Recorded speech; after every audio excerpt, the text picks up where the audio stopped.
What's going on, guys? Welcome to another episode review for Higurashi When They Cry Sotsu. This is episode 11, and with me, as always, I have Blue Spade. So yeah, we're finally at the end of the answer arc version of the cursed chapter. So it pretty much went how I thought it was going to. Like, I was a little bit surprised on a couple segments here and there, but anyway, so it immediately picks up after Sadako just pretty much bashed her uncle's corpse in repeatedly, and then of course she just casually just washes the blood off of her and changes clothes, and then goes with Rika over to the Watanagashi festival.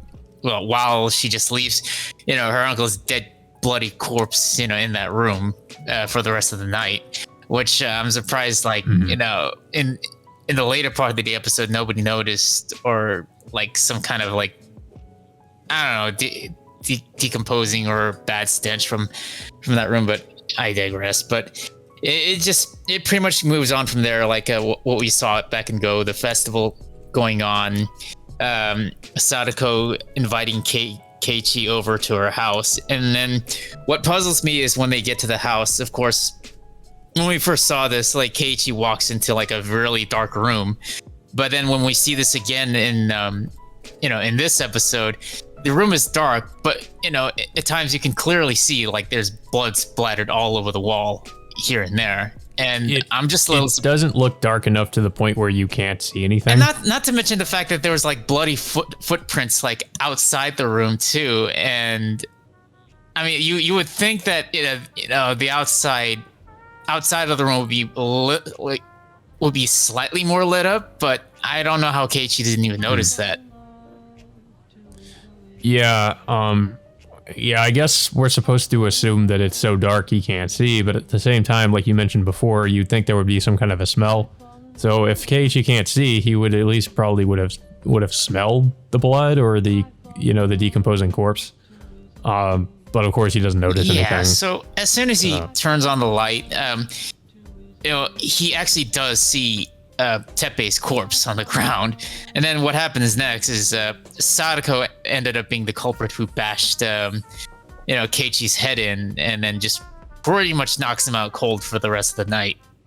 And then that in and of itself isn't surprising, because we did see Sadako have with the bat in the last episode, and I kind of assumed that was to imply that Sadako was going to be the one that would bash Keiichi's head in.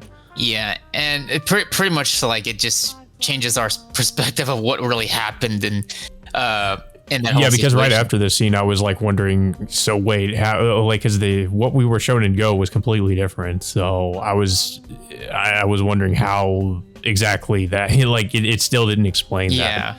But of course, in the next scene, we kind of get an explanation for why we were shown that. Yeah. So what happens? Sadako just runs out and then just screams out where Oishi can hear what was going on. So he runs in to find out what happens, and he sees both Teppei's corpse and Keiichi's unconscious body lying on the ground. And then Sadako just pretty much tells her side of the story of what happened, pretty much explaining the whole details of what we saw Back and Go with Teppei assaulting Keiichi and Keiichi fighting back, and then killing Keiichi, Teppei in the process. But of course she twists that story into something about the whole what was it, the whole curse thing, the what was it, the Oyashiro-sama's curse. Yeah. I mean, it's like we speculated in the last episode. Sadako essentially is poking the bear here, where she's intentionally trying to rile up Oishi even more by saying that this is because of the village going after her and the curse and all that. Because as we know, Oishi's already kind of, especially because now he's been injected, he's even more so paranoid about the village and the curse. Yeah, he's so paranoid that he picks up Keiichi's almost life. He starts questioning him, even though Keiichi's just clearly unconscious. Yeah. I guess that shows how far gone Oishi is by this point. Yeah, pretty much. And then, of course, Sadako just tells Teppei that supposedly it's Rika who's the culprit in this whole thing. And then this pretty much gets that same scene we saw back in Go, where Teppei just starts massacring everyone over at you mean Oishi? Yeah, Oishi just like goes out and massacres pretty much everyone over at the festival. So that's pretty much, it just pretty much replays what we saw back in Go with and just cutting between you watching everything and laughing while sipping tea. Yeah, I mean, it's no surprise there, because she takes enjoyment out of this. And then I should also mention there are a couple scenes where we see like Hanyu, I guess, praying for Rika, but she has like no involvement. It's not helping anything, obviously. But yeah, we get a few scenes of that, which what I should point out because they're new, but it kind of seems pointless because I'm like, okay, well, obviously it's not working. I mean, and of course, if we remember in Go, like Hanyu was only just a fragment of herself, and then she just disappears and leaves Rika to do this whole thing, to solve the whole thing by herself. And when we get the scenes with Yua watching everything, we also see Yua watching Hanyu as well, and she's saying stuff like how she's defective and all that, and just seems to be taking pleasure in everything that's going on. Because, like I said before, though, like I kind of wonder if this is supposed to if this is supposed to be Featherine, because based on what I know from Featherine from Umineko, she wants to be entertained, but I never really recall her like taking sadistic pleasure in people being killed and all that. So she's more so like I would say a neutral party. So it's weird to see her, acting this way. But I mean, who knows? Maybe it is her. Yeah, but I mean, it just seems out of character, I guess is my point. I don't know. So, but but of course, back to the festival. Like Uishi's already killed Shion, and of course he bashed Rika's skull in. And then soon afterwards, Sadako just steps in and just pretty much blatantly just, almost as if like she just confesses to Oishi that she's the real culprit. And then, she just like immediately shoots Oishi in the head. And then she just goes to check Rika's lifeless body on the ground. And then, just to check to see if she's dead or not. So, instead of... I'm pretty sure she's dead. Yeah, I mean... Probably, but she doubles down by just shooting her lifeless corpse afterwards. She had to make sure. Yeah, but and then of course at the same time we see Rena, being a witness to all this, and then she's just confused as to what the hell is going on. Why is Sadako acting this way, and why did she just just go off and kill herself like that? So that's like.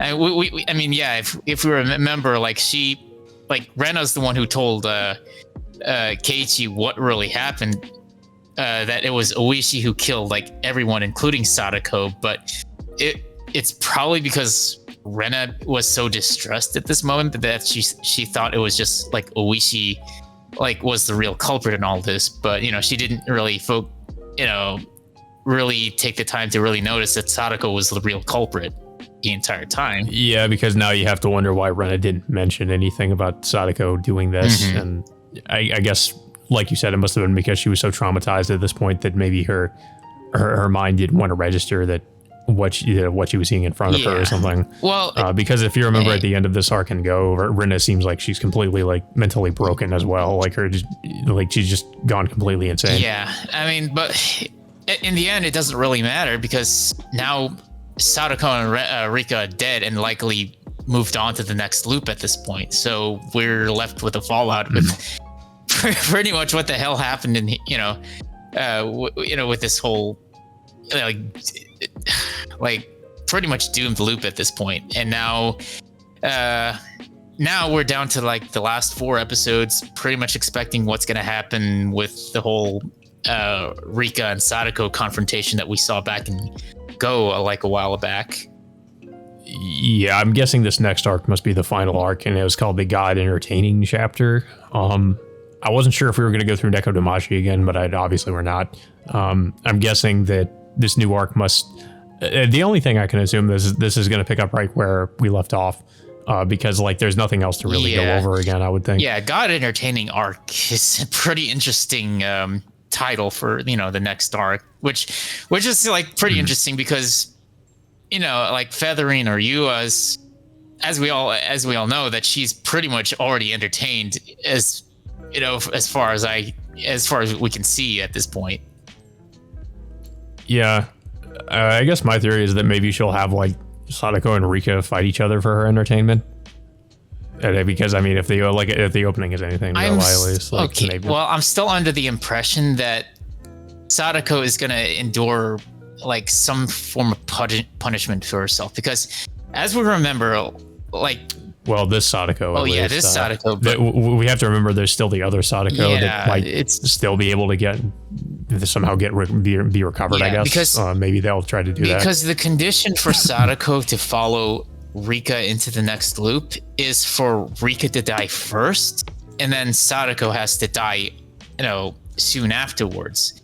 But as I think in one of the previous episodes, when Featherine or Yua talks to Sadako of what would happen if she were to die before Rika, she would be put into another loop where Rika does not exist, and it will it'll pretty much like put Sadako in a situation where like she will live without Rika, and then probably like she will kill herself, but then repeatedly get into the next loop without Rika over and over again, which will essentially, in a way, it'll be her punishment in some ways.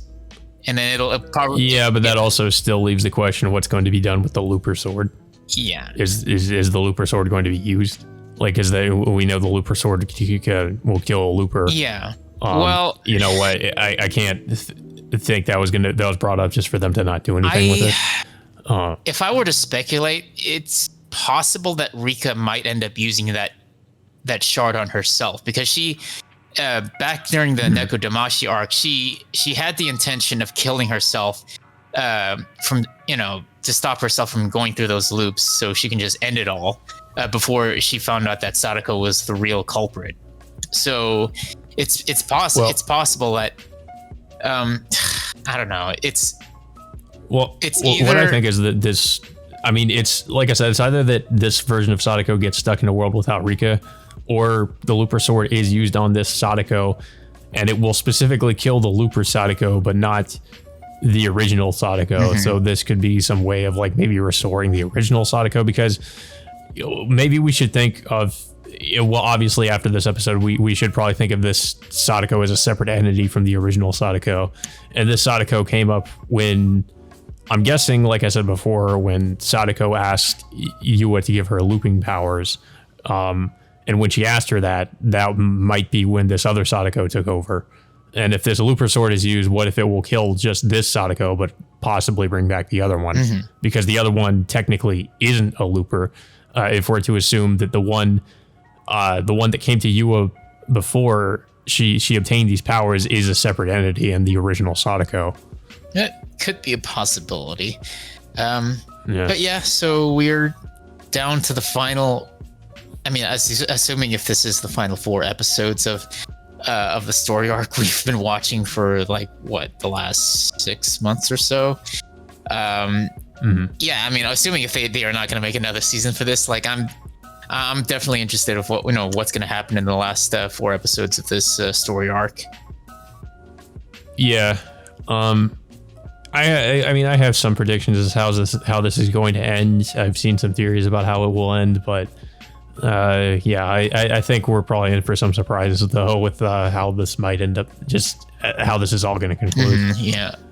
But yeah, I'm most interested in this new arc that's coming up, because I'm pretty sure it's just going to be a completely new arc. Yeah, and we're not going to be going over the answer arcs for any of the arcs that happen and go. Yeah, thankfully, because we've been watching. Well, we've been pretty much like in a way reliving everything we already saw in Go, just in a different perspective. I mean, it is eye-opening at times. Well, people argue this is how it happened in the visual novel when we go into the answer arcs.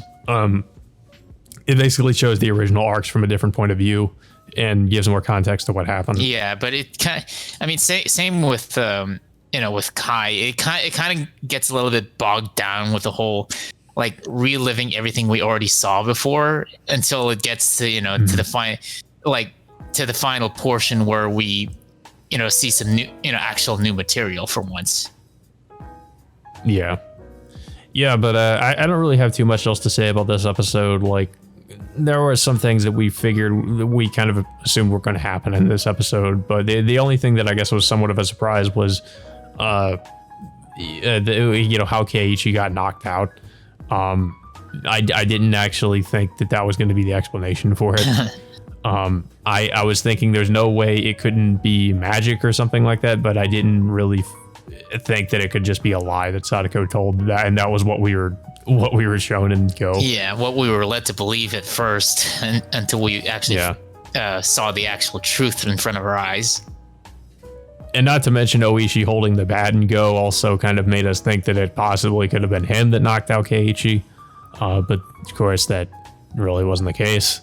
But yeah, I don't know if you have anything else to say about this episode. Well, I mean, I'm actually glad that we're finally getting out of all the answer revealing arcs from the previous arcs we saw back in Go, and we can finally move on to hopefully like the confrontation that we were left off back near the end of Go. Yeah. I mean, really, the way this ends, I really hope that they can bring back the original Sadako. And I really feel like at this point they have to, because so we can just kind of make sense of everything that was happening with Sadako up to this point. Like, obviously we now know that it might not have been Sadako in full control this whole time. So I kind of hope we get some more elaboration on that. And like, if the other Sadako shows up and basically like maybe we get some further explanation on that, because like I said, that's the only way in which Sadako could be redeemed, is that, if this wasn't her this whole time. Mm-hmm. But if there's this other part of her, which people could argue might always have been there, like these inclinations she had might have always been there, but this is basically just, I guess, those inclinations taken to the extreme and just turned into some kind of evil version of herself. Mm-hmm. But yeah, so that all being said, until next Thursday, we will see you all next time.